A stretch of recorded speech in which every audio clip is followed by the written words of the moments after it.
8th gear. Now I'll be able to bring it all the way down to round this corner safely, and it'll never actually touch the clutch nor the brake now. Now we're down in 7, 25, 23. Okay, so we're at a nice slow enough speed around this corner. We're getting on interstate highway, so I'm gonna turn the jake brake off, because now we're gonna be mashing on it. Woo! Mashing on it now. It's green flag racing to New York. Boogity, boogity, boogity, boys. Let's go racing. We're in 8. He's looking at me like he's crazy. 9.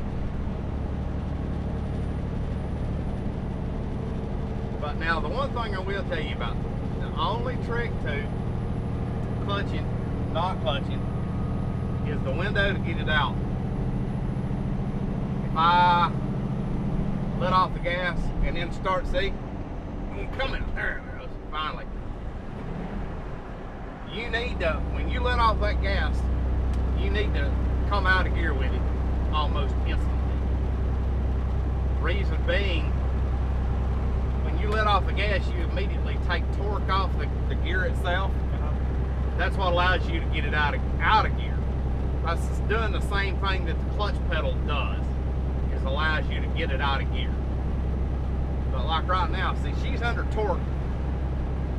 You can't push it out of gear. But now, whoop.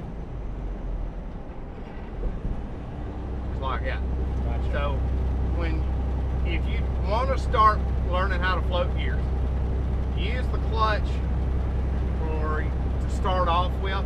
Use clutch like 3rd to 4th, 4th to 5th, and then try to float 5 to 6, 6 to 7, all the way up.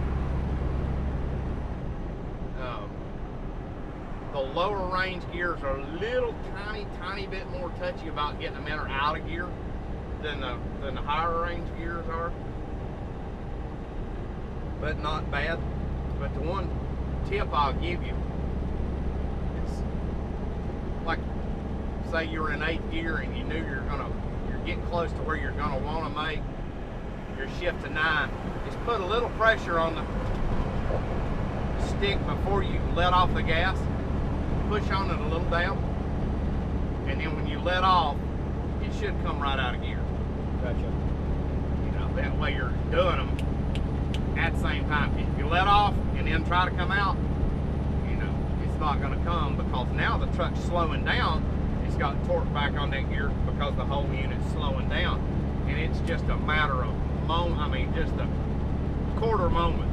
I mean, literally, it's, if you ain't out, now it's the whole thing slowing down, and you still ain't going to get it out.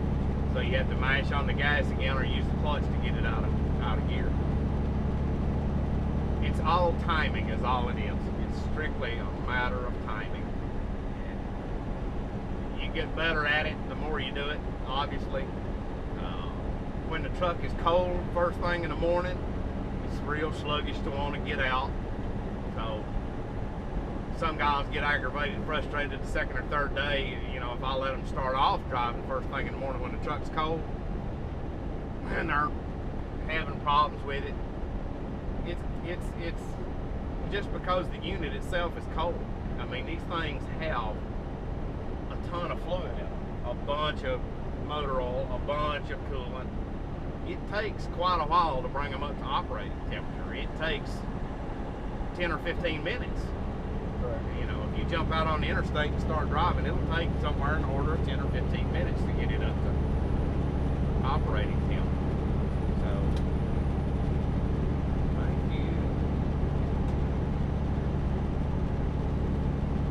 Don't get frustrated with it the first day because it don't want to do what you're trying to tell it to do. Well, we're going to stop up here in a little bit, very shortly, as a matter of fact. I'm going to trade you out and let you drive.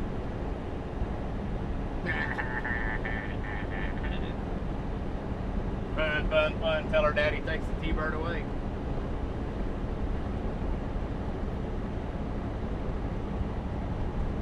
But there's not much traffic out putzing about this morning.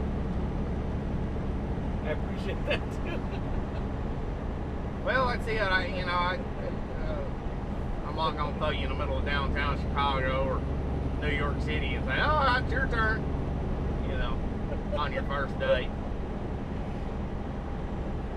My goal is to get you to be successful. Because I don't get any bonus up, down, or sideways. If you graduate, if you don't graduate, if you don't do worth a damn, if you do worth a damn after you leave here with me when you get your own truck. But that's how I rate my success. I work a little different than a lot of our other trainers do. I actually take a measure of pride in doing my job and doing it well. So I might sound like a raving lunatic, crazy ass hillbilly, but I'm actually pretty good at this. And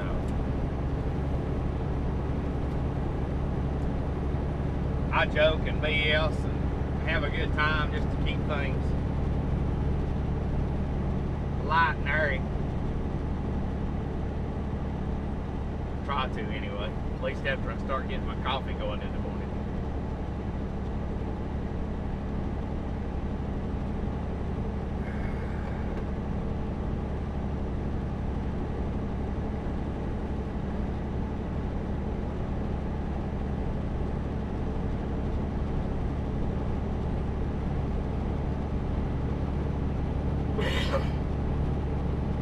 See if they got the bridge up and bike all the way up yet. Do what? Let's see if they got this bridge up here open all the way back up yet. This old boy burning up a tank truck right up here underneath one of these bridges. He come off of US 22 and circle back around to the highway, and somebody was trying to run him down. He had an air chamber lock up on him, and he was dragging a tire. And as soon as he stopped, he come around that off ramp and stopped right underneath the damn bridge. And as soon as he stopped, the thing ignited. Brake burn up, caught the tire on fire. He was hauling a tank of flammable liquids. The whole thing burned up right underneath the bridge. Well, they got there and put the whole affair out eventually. I mean, it burnt the whole truck and trailer up. There wasn't nothing left. But they inspected the bridge and said, "Oh, well, it's fine. Ain't nothing wrong with it."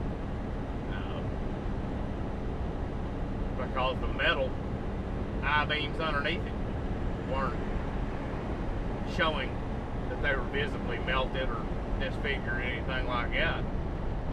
So they opened traffic back up. A little bit later on that day, some trucks were going across the 22 bridge. Like I say, that damn bridge was bouncing like that. And they were like, "Oh yeah, there's some serious damn problem with that." Well, they inspected the metal I-beams under it, and the thing had burnt so hot underneath it, it detempered the steel. It took about 3/4 of its strength away. So they had to go back in and pull the I-beams out from under it and replace them all.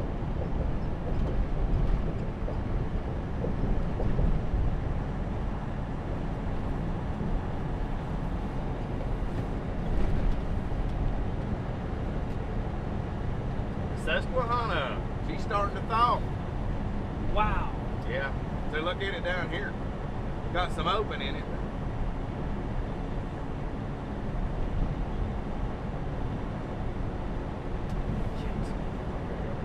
That's just a little island right here. There's a little damn more of it right yonder. Yeah, so that's an island right up there in the middle of the river. There you go. Quick photo op. Won't nobody but me and you know that that's the skinny side. Hey, that's fine. That's something you guys from Texas don't ever see. No, we Much of. don't. Rivers froze plumb up. It's kind of odd. That's the first time the Susquehanna's frozen in several years. We just passed over a river that was frozen and is now starting to thaw out. It's Susquehanna.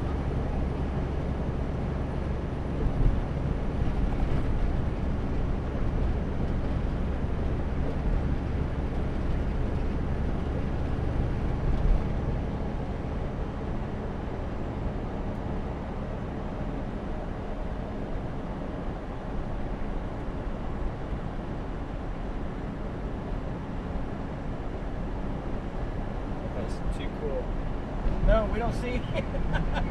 Yeah. We don't see anything close to that.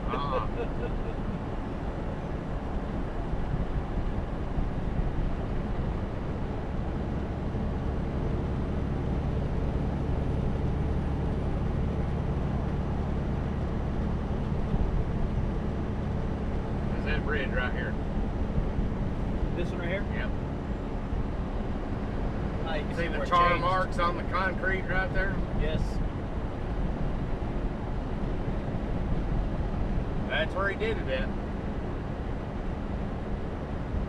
Yeah, they determined instead of having to tear the whole bridge down and replace it, that they could, in theory, go through and remove the I-beams one at a time out from under and replace it. So that's what they did. Instead of tearing the bridge deck, because all it is just I-beams and then a road bed that sits on top of them. They determined it could be accomplished that way, so that's what they did.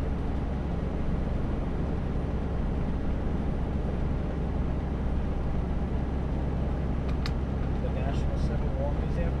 Do what? I was saying the National Civil War Museum. Yeah. We're not that far away from Gettysburg where we sit right now. Matter of fact, get on I-83 right here and go back down south, maybe 40 miles. Get on US 30 west. Follow it about 13 or 14 miles. You'll drive right through the middle of Gettysburg battlefield. We were up here 2 years ago